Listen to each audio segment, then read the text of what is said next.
Hey guys, Rich from ZZ2. Quick little tutorial here on our IT3-LEX17 in this 2017 Lexus ES350. Make sure that you are connected to the factory Bluetooth for phone calls only, not for media or streaming.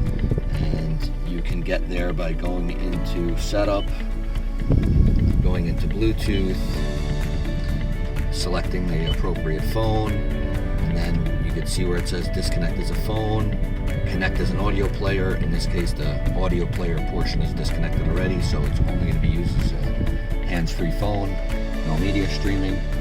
So you can use the return button to exit back out to the main menu here.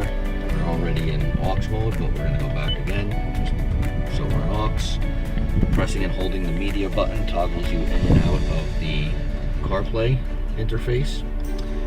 There's already a phone connected in this case, so that's your CarPlay menu. This is the main menu of the interface with all of your features: HDMI, front camera, USB, mirror link, AirPlay, Android Auto, and CarPlay. If you want to get back into CarPlay, you go down to the bottom left corner where it says return to the little CarPlay symbol. Select it, that brings you back into your main CarPlay app, and you can navigate your CarPlay from here using the knob on the console.